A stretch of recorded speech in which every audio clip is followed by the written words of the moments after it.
Hello and welcome to Imagine Amazing, Oregon HFMA's podcast with its current president. Yes, welcome everyone. We're so pleased to have you join us. Today, we will be diving into some strong legislation impacting healthcare in Oregon and the U.S. As this is the President's podcast, we are joined today by Oregon HFMA's 2020 through 2022 Chapter President, Tammie Coon, who will be providing us with important chapter updates and healthcare trends in Oregon.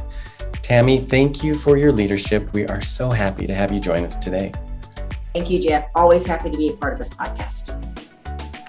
And as a reminder to our listeners, this podcast is available on all popular podcast platforms and is now viewable on Oregon HFMA's YouTube channel.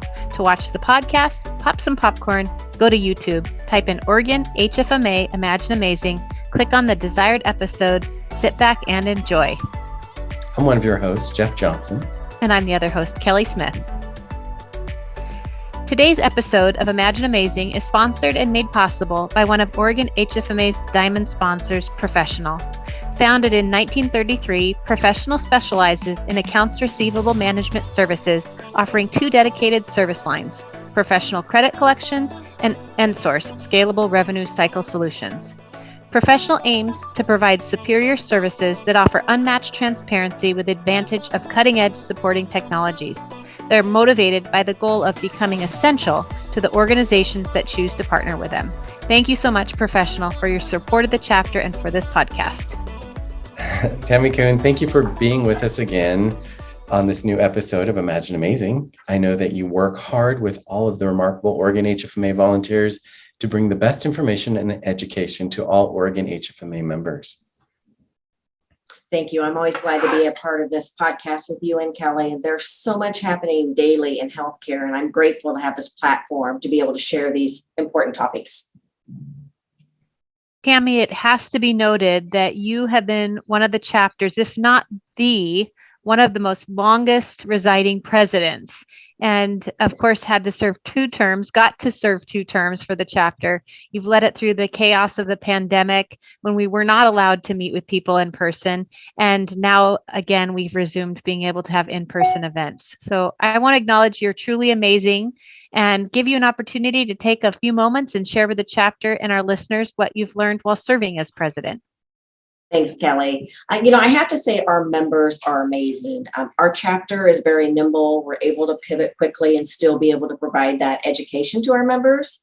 And I love that our members during this pandemic still wanted to connect.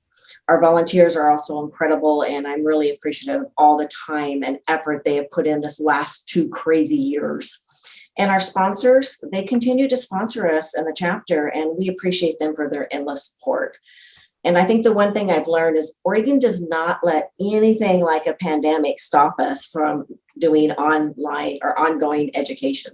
So thank you to all of our members, volunteers, and sponsors for hanging in there with us. And I'm truly blessed to have been able to be the chapter president for the last 2 years. Oh, Tammie, thank you so much for all that you've done. The chapter has been so lucky to have you as president during these crazy times, like you called them. They have been crazy, and no one better could have led us through that. You have been truly remarkable. Yes, Tammie, we feel so fortunate to have had you, and we thank you because you encouraged us to persevere and continue to offer remarkable education to our members and to help continue to bring us together through this very strange time. So we know it hasn't always been fun. We missed out on a lot of in-person events that we would normally have. You missed out on some events as a president that you would have otherwise attended in person, but you never let us down. So thank you, and just know that our chapter is better because of you. Yes, you've definitely set the chapter up for success as president, and the enhancements you've made to this podcast are a big part of that. And then, of course, speaking of the podcast, because we're here right now, you've also invited some special guests to join you today. So will you please do some introductions and tell us more about your guests? I would love to. So I'm excited for today's guest on the show. If anyone's read the news lately, you're going to see that there's a lot of national, state, and local legislation and regulations that are being mandated on a regular basis, particularly in not-for-profit healthcare. seems to be the biggest focus of these mandates. So knowing this, I've invited some of our friends to join the discussion regarding these regulations and share some insights that will hopefully help navigate these new healthcare waters. So joining us today is one of Oregon HFMA Platinum sponsors, Professional, which includes Professional Credit and EnSource. And they are Lisa Kirk, who's Vice President of Sales and Marketing for Professional, and Justin Murray, who's Associate General Counsel for Professional. Welcome, guys. Yes, welcome, Lisa and Justin. And wanted to give you two a moment as well to tell us a little bit about yourselves, your industry, and then maybe a fun or interesting personal fact. Well, hi, I'm Lisa Kirk, and as Tammie mentioned, I'm the Vice President of Sales at Professional. Fun fact about me is that I am a past president of the Idaho Chapter of HFMA and incoming regional executive for Region 10. So very involved with HFMA as well. Thanks for having us. Congratulations. Very exciting. And I'm Justin Murphy. I'm the Associate General Counsel at Professional Credit. I've been here about 5 years, been in the industry about 11 years, and I am currently the Washington Collectors Association President. That's so awesome. We're really excited to have both of you join us today on the podcast. The very first question we have for you along these regulatory items is the following. What are some of the new regulations regarding healthcare accounts and debt collections that have recently come out that we should be aware of? Well, where to begin with that? There is a number of different regulations. Luckily for Oregon, there's not been anything state specific very recently on healthcare, but all around Oregon has been very active. Nationally, we have the No Surprise Billing Act that recently went into play, where some out-of-network services still must be billed at in-network rates, and a notice process has been put into place there. I'm sure many of you have heard of Regulation F. It's the CFPB put that out as part of amending the Fair Debt Collection Practices, or amending the rules around the Fair Debt Collection Practices Act. And that's definitely had an impact on healthcare. Your neighbor up in the North, Washington, just passed a bill this session a couple of weeks ago that increased charity care to 100%. I guess no charges. You remove 100% of the charges if you're at 200% of the charity care, the poverty level. And you have to offer some form of charity care up to 400% of the poverty level. California last fall passed a bill that not only did the same thing, raise the charity care limits to those same amounts, but also required an extra notice from the hospital to a patient before they could assign it to a debt collector or sell it to a debt buyer. And among the things that have to be in the letter, the dates or the date range of services provided for what's going to collections, the dates you provided them with a charity care application. If they responded, the date you received the response, the date you made a determination, what that determination was. There's a number of different things there. I won't go into all of them, but even more difficult than that is, when you do assign it to a collection agency, you have to give that letter you sent to the patient. I think it's commonly been called the goodbye letter now. And we, as the collection agency, have to send your letter along with our letter to a patient. So they're getting a lot more paperwork, a lot more information. And one of the items that is required to be sent is a charity care application. So you're sending one more charity care application before you send it to collections, and then we're attaching that to our own letter. So I think there's a scenario where we could be receiving charity care applications and forwarding them on to you, as opposed to collecting the debt. So that's a big change. Another one in California, it's not hospital specific, but will affect debt collections. Senate Bill 531, and that is a new notice that we have to put on all types of debt on our debt collection letters, telling them that they can request certain information such as the original contract, itemized billing statement.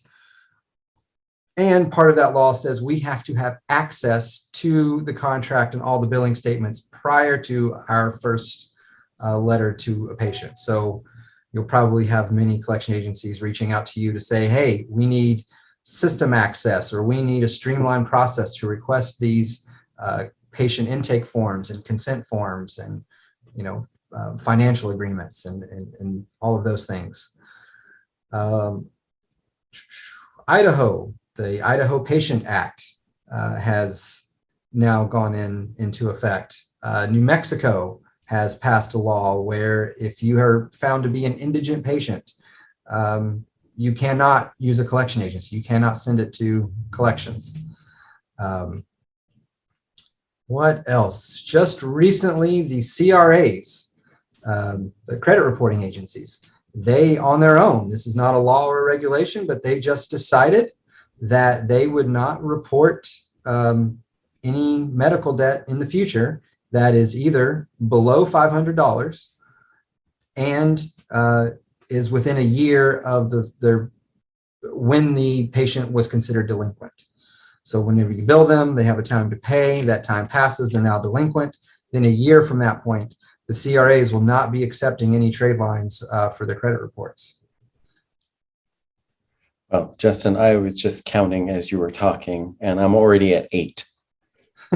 Well, do you want me to go into Nevada? Oh, wow. One more. So This is Nevada crazy. also passed one this past year with new notice requirements, and that's actually currently under a legal challenge as being unconstitutional because it's in direct conflict with Reg F, as well as an existing Nevada law that's already on the books. I don't want to go too into the weeds on that one, but just briefly, Nevada has a law where we have to give them a notice that says, hey, if you make a payment, you restart your statute of limitations, you admit you owe the debt, you waive certain defenses in a legal action. And the new law says, well, none of that is true for the first 60 days. None of that happens. But if you make a payment on day 61, all of that is still applicable. And so finding a way to not confuse the patient when we send them a notice that says both of those things is a challenge. Yeah, Justin, that is a lot of really good information. And part of what I think is so valuable about this podcast is just getting some help, staying on top of all the different regulations and impacts. And it's not something that's just turnkey. A lot of these regulations do require that we are organized and thoughtful in our approach, and that we get staffing that can handle these administrative burdens. So it's really nice to hear. And as Jeff always reminds me too, it's also really helpful to hear what's happening in our neighboring states, because it means this is what we could expect in Oregon too. So very nice that you're sharing just outside of our region. So thank you so much. And I think a question for me is, as we think about all of these implications to healthcare organizations, what would be your biggest advice for healthcare organizations on how they can be best prepared for these? Well, Kelly, I think you touched on it when you said the administrative burden. I mean, there's a lot more burden being put on the healthcare providers to make sure that, one, you know about these regulations, and two, that you have the staff to be able to prepare for them. Justin mentioned California, the goodbye letter. That's a big undertaking for those healthcare organizations in California to meet all of the requirements of that letter, and then make sure that they can then send that letter to their collection partner. Because as Justin mentioned, that letter also has to come from the collection agency, not only from the healthcare provider. So they should be receiving it twice. So how do those healthcare providers make sure that they not only take care of all of their daily tasks, but then these additional administrative burdens for the regulations? And we know that revenue cycle staffing is down 10 to 15% across the country. So you are all short-staffed and you're having to take on this additional burden. So that's a lot for the healthcare providers. Not only that, but you also have the remote workforce. And so getting this additional information out to your staff and making sure that they're trained and aware of it is a big burden on your teams. There's a cost associated with that as well. So, it wasn't that long ago we were all trying to go green. And now all of a sudden there's a lot more paper going out to the consumer. And so that cost is there for healthcare providers and also for the agencies that they partner with. I think that's most. I don't know, Justin, if you wanted to add any more. I would just stay on top of whoever you have as your government liaison person, whoever talks to the trade associations, the hospital and medical associations, and maybe make a weekly, monthly, bi-monthly, something like that. It's just a regular check-in, not necessarily a long meeting, but say, hey, what are you hearing from the associations and whoever you talk to for your legislative information? What's in the works? What do we need to know about? What should we be prepared for? Because that's a lot of it. The associations are on the front line negotiating these bills in the legislature on behalf of the hospitals, saying what they have issues with, what they're willing to live with. And then that, trickles down to whoever the contact with the association is for each individual hospital, which then trickles down to operations, which, then you guys have to start getting that in place. And sometimes there's a very quick turnaround. The two California laws, 1020 in particular, that regulated the hospitals, that was signed in the latter part of October with an effective date of January 1.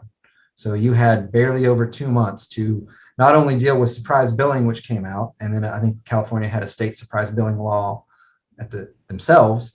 They also had to figure out how they were going to craft this new letter and then get a copy of that letter to the collection partners.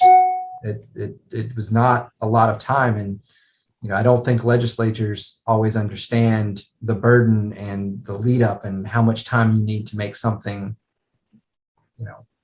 in practice work. Justin, as a healthcare provider, all of that resonates with me. And I hope that our healthcare leaders really heard that message of the importance of connecting with your government relations department. I couldn't agree more, because often it is revenue cycle that's most impacted by these regulations.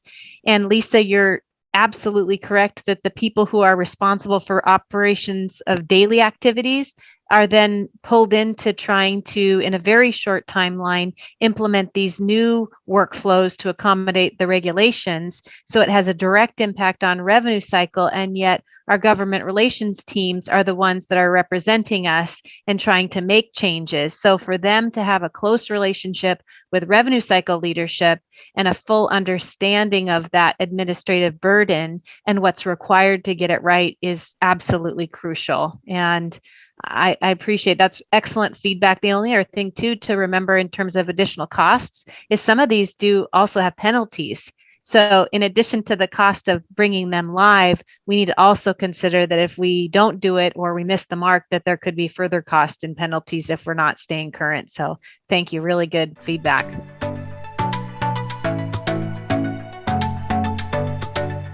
That's great insight, Kelly. Thank you for sharing that, and Justin and Lisa as well.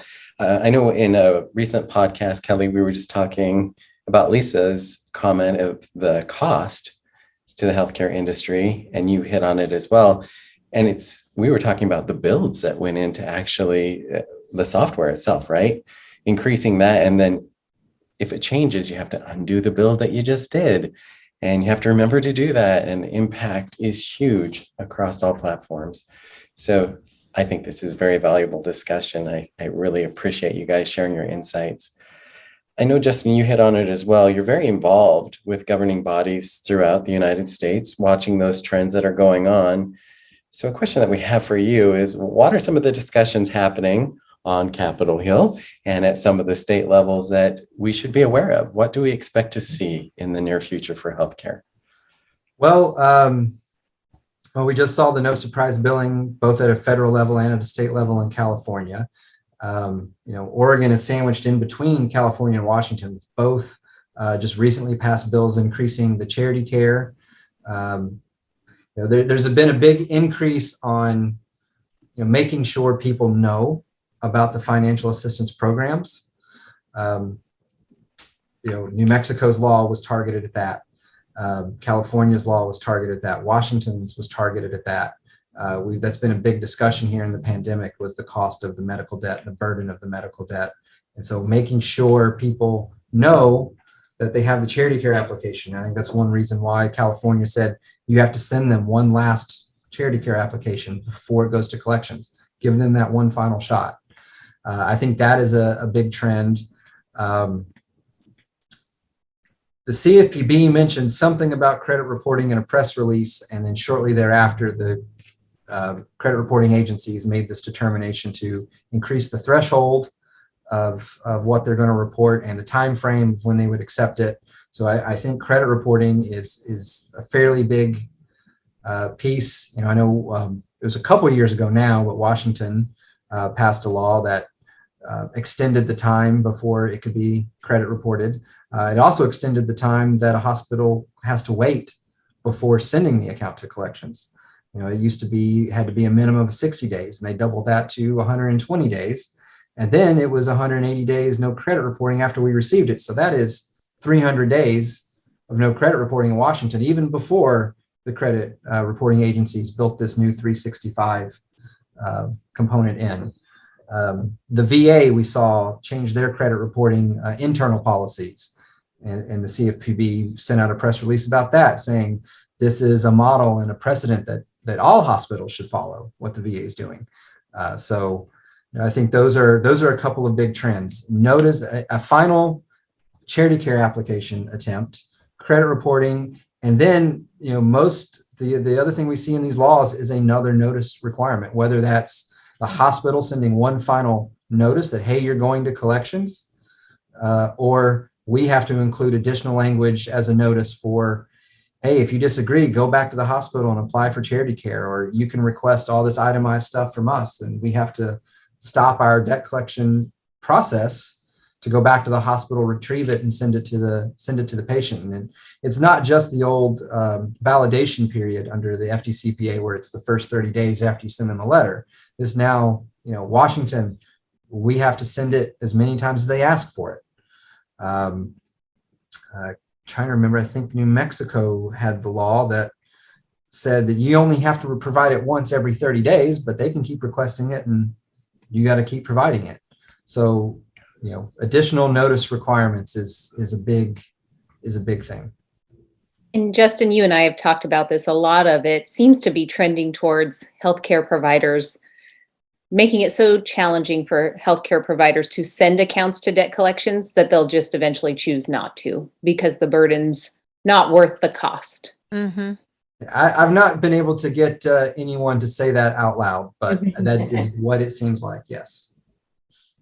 Yeah, great comments. I think you might be right on that, Lisa. So we know that both your organizations have been very involved with working with legislatures in various states. And Justin, you touched on that and many state examples earlier. What would you give as advice for healthcare organizations in how they can best prepare themselves for these burdensome new regulations? Well, as we mentioned already, I think, meet regularly with your government relations people and stay on top of, and make sure they're staying on top of their trade associations and what's going on, because that's one source of information. The trade associations are there on the front lines.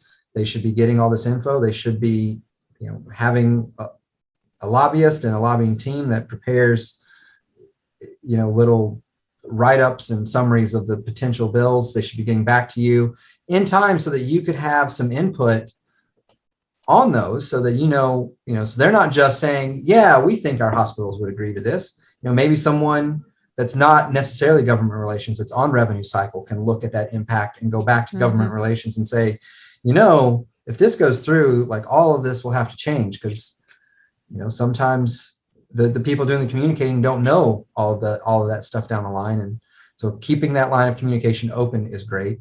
And if it's something really, really important, there's nothing that stops you from reaching out to your own state or federal senators and state representatives and legislators. Write letters, get the invested employees to write letters and make phone calls, because they get one complaint, they may knock it to the side. They get 30 letters on the same issue, and they're going to go, oh, well, these are my constituents. I am going to take a look at this. I'm going to learn more information. I'm going to, take the time to go talk to them and figure out what the concerns really are and how that impacts them. Because at the end of the day, if it's something that's provides an administrative burden on you to the point where, employees have to be laid off or things like that for cost cutting, well, that's workers in their district. They will take that seriously. And I think also to add on to that is make sure that when new regulation is coming, talk to your partners early out, debt collections, make sure that you're getting them involved and make sure they're aware of the new regulation and find out what their plans are to prepare for this. Oftentimes there's going to be a new file build from the healthcare provider to the vendor partner. There could be additional things that the vendor has to do on their end. So make sure that your vendor partners are also going to be compliant with that new regulation by that timeline. Because like Justin mentioned, some of those timelines are pretty aggressive, and that can be a lot for the vendor partners. That's a great point, Lisa, because I will say I don't think I've ever talked with as many hospital compliance people as I have within the last 6 months. In this industry. And, we have to make sure we're on the same page with the hospital. So the compliance teams get together.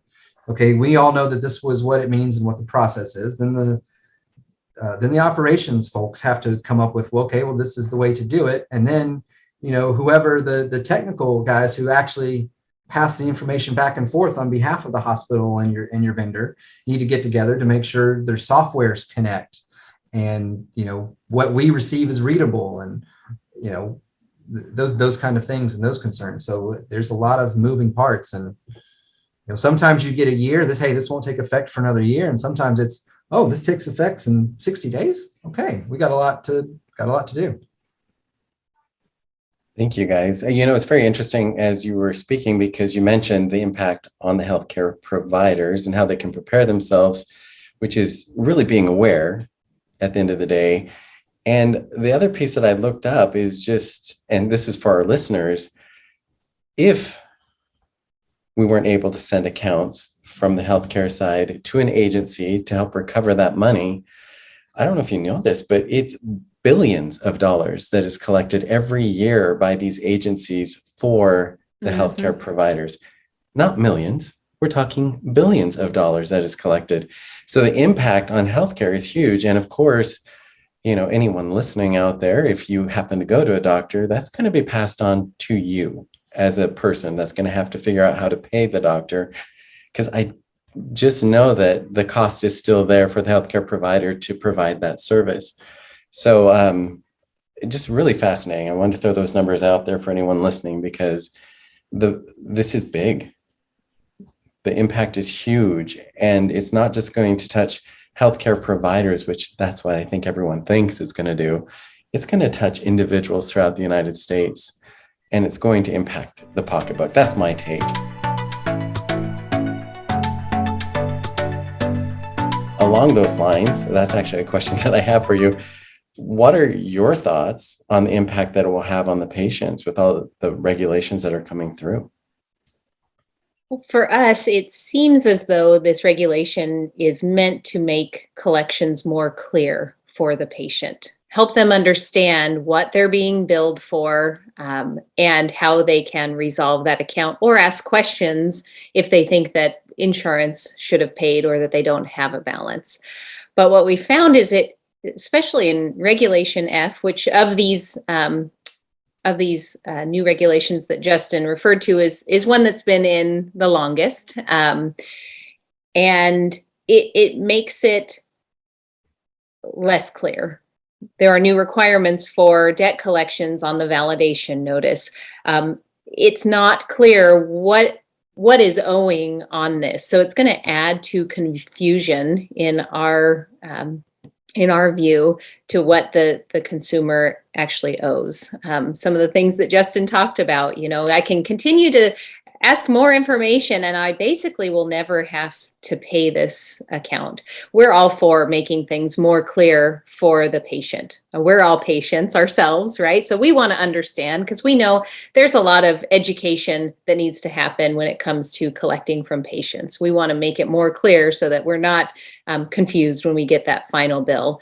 But sending a goodbye letter twice and a financial assistance application from a collection agency adds more confusion for a patient. So we think that confusion is one of the side effects that is not intended, but is probably coming because it's regulators creating these new laws, not healthcare providers who actually understand how it works. The No Surprise Billing Act makes perfect sense, but I think the implementation of it is not going to be as clear for the patient. Hopefully, there is less financial burden for these patients. The ones who should get financial assistance will hopefully get that financial assistance because it's going to be offered multiple times. So ideally, it will be better for the patient in the long run. That's well said, Lisa. I think that is, all the different disclosures we have to give and the copies of the letters, like you mentioned, can get confusing. I think the thought behind these were, if the people who should get charity care will get all these notices, file for it, then the accounts that do go to collections will be more collectible. So it'll be a lower number going in, but hopefully a higher clearance rate. But as with anything, as it first comes out of the gate, there's a lot of confusion and trial and error, and it'll probably be a little while before things are running smoothly. Well, thank you all for being on the podcast today. It was fascinating and slightly scary to hear all of these new mandates and how they're going to impact healthcare today. Yeah, I actually had not sat down and counted the number of different laws. And then as Jeff was counting them, as I was rattling them off, I was like, wow, that really is a lot. And I didn't even touch the East Coast. I just stuck with what's out West. Wow.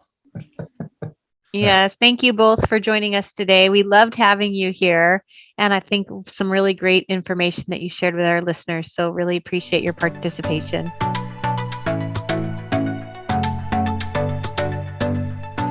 And Tammie, I wanted to transition a little and ask if you have any other chapter updates you wanted to give for our listening. I do. Thanks for asking. So as always, we have a lot going on for our members of the Oregon HFMA chapter. So you're encouraged to check out our chapter's annual conference happening at beautiful and amazing Salishan Resort at the Oregon coast. Conference is scheduled for May 18th through 20th, 2022, and is one you definitely don't want to miss. And this is a big conference where our president-elect picks a theme, and this year's theme is homecoming. So we hope to see you there. It's going to be so much fun. Thank you, Tammie. And a special shout out to our guests. We really appreciate it. And it's nice to know that there's an organization out there that's watching these mandates and helping people navigate it. So thank you for joining us today. Today's information truly was awesome. And just as an FYI to everybody, I am already registered for the Salishan event, and I can't wait. It is my favorite event of the year. And if you're listening, please go online and check it out because you don't want to miss it. Jeff, I'm registered too. I can't wait. It's going to be so fun to see everybody in person. So for our listeners, if you're thinking about it, register soon and book that hotel room before they book out. So hope to see a lot of our listeners there, and hope everybody will take advantage of the information that was shared in today's podcast and join us for the upcoming events. Meanwhile, we'd like to once again thank everyone for joining us today on this podcast, and we extend the warmest wishes to all Oregon HFMA members, and again, give a special shout out to our amazing healthcare heroes who continue to work on making our lives healthier and happier. So thank you so much, everyone. This episode of Imagine Amazing is brought to you today by Professional. To learn more about Professional, please visit www.professionalcredit.com. Thank you so much, Professional. This podcast is available on Apple Podcasts, Google Play, iHeartRadio, and all other popular podcast platforms, as well as YouTube. Please find us, like us, and follow us for exciting content in 2022. Also, to learn more about Oregon HFMA, please visit us at our new website, which is www.hfma.org/chapters/region-11/Oregon.